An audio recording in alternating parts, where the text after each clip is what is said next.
Assalamualaikum warahmatullahi wabarakatuh, anak-anak hebat. Bagaimana kabarnya hari ini?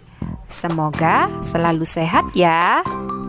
Kita berjumpa lagi di video pembelajaran Siu Bunda, Sinau yuk bareng Bu Indah.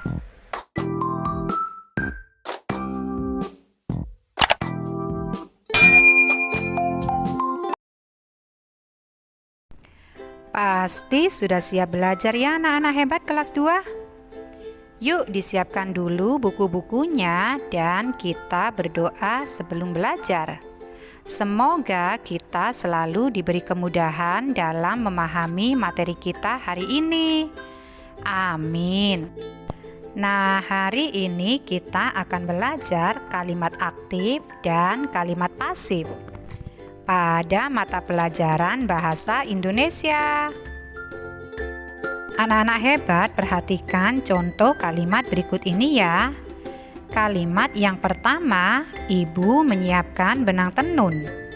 Ibu sebagai subjek, menyiapkan sebagai predikat, benang tenun yaitu objek. Lalu kalimat yang kedua yaitu kain ulos ditenun oleh ibu.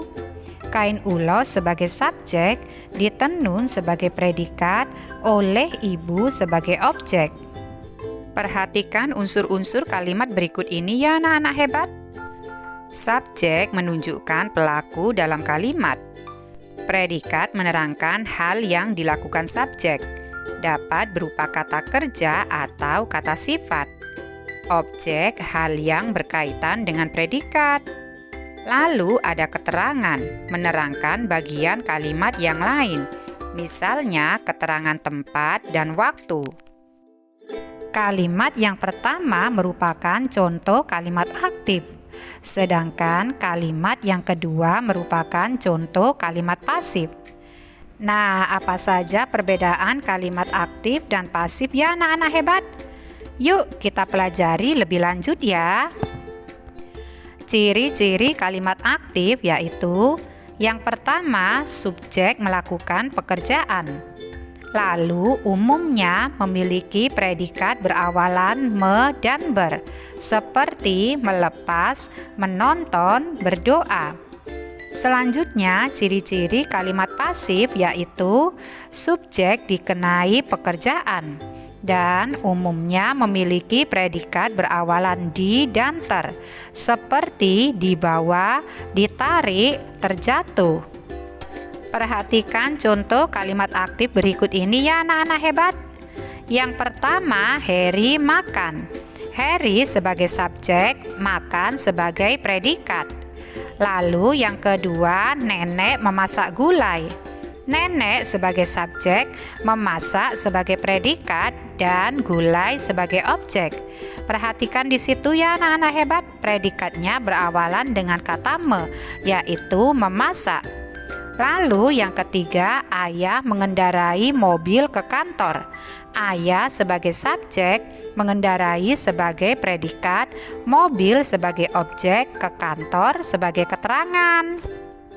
Sekarang, ayo perhatikan contoh kalimat pasif berikut ini ya. Yang pertama, bukunya tertinggal. Bukunya sebagai subjek, tertinggal sebagai predikat. Lalu yang kedua, baju dicuci ibu. Baju sebagai subjek, dicuci sebagai predikat, dan ibu sebagai objek. Yang terakhir, novel dibaca kakak di kamar. Novel sebagai subjek, dibaca sebagai predikat, kakak sebagai objek, dan di kamar sebagai keterangan. Nah, di situ predikatnya berawalan kata ter dan di, yaitu tertinggal, dicuci, dan dibaca. Sekarang coba buatlah kalimat aktif dan kalimat pasif berdasarkan gambar di samping ini ya. Anak-anak hebat, ayo kita belajar mengenai opini dan fakta.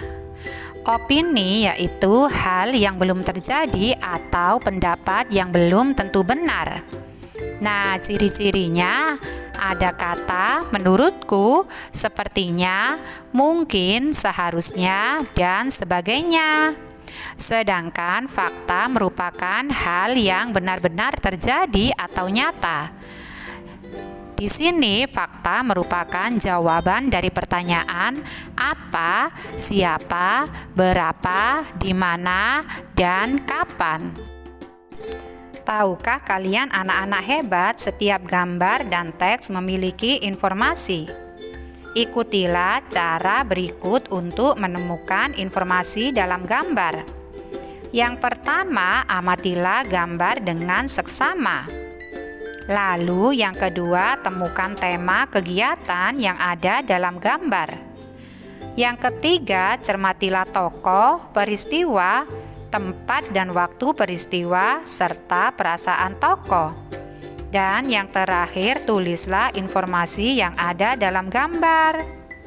Nah, informasi dalam gambar sebaiknya sesuai atau sama dengan isi teks. Jika berbeda, gambar tersebut tidak sesuai dengan isi teks. Pernahkah kalian menulis teks petunjuk anak-anak hebat? Menulis teks petunjuk dapat menggunakan kata-kata kunci dalam teks. Kata kunci adalah kata yang mewakili isi teks. Yuk, bacalah penggalan teks berikut ini ya. Ibu menyiapkan benang tenun. Selanjutnya, benang ditata oleh ibu. Ibu menata benang pada anian. Kegiatan ini disebut mengani. Setelah ditata, benang tenun pun ditenun hingga menjadi sehelai ulos. Nah, kata kunci pada penggalan teks tersebut yaitu benang tenun, tata, anian, dan ulos. Contoh teks petunjuk berdasarkan isi penggalan teks tersebut yaitu cara membuat kain ulos. Yang pertama, siapkan benang tenun. Lalu yang kedua, tatalah benang tenun pada anian. Dan yang ketiga, tenunlah benang hingga menjadi sehelai ulos. Anak-anak hebat, selain dalam teks, kamu juga dapat menemukan informasi dalam tabel. Yuk, perhatikan tabel berikut ini ya. Di situ ada informasi daftar kegiatan Benny dan keluarganya saat liburan. Dimulai dari hari Kamis sampai hari Sabtu, dari pagi, siang, sore, dan malam. Nah, dari tabel tersebut kita dapat mengetahui informasi sebagai berikut. Yang pertama, pada Kamis pagi, Benny dan keluarganya tiba di Bali. Lalu yang kedua, pada siang hari, Benny dan keluarganya beristirahat di hotel. Dan pada sore hari, Benny dan keluarganya berkeliling di pantai Jimbaran. Lalu pada malam hari, Benny dan keluarganya makan malam di Jimbaran. Informasi tersebut dapat kamu tulis dalam bentuk paragraf ya anak-anak hebat. Sekarang ayo kita belajar tentang teks deskripsi tentang keluarga. Teks deskripsi berisi penjelasan yang terperinci. Teks deskripsi dapat berisi informasi tentang keluarga. Teks deskripsi tentang keluarga dapat memuat kata-kata berikut ini ya. Ayah, ibu, kakak, adik, anak tunggal, anak sulung, anak bungsu, anak kembar, dan bersaudara. Sampai jumpa di video pembelajaran Bu Indah selanjutnya ya anak-anak hebat. Semoga bermanfaat. Wassalamualaikum warahmatullahi wabarakatuh.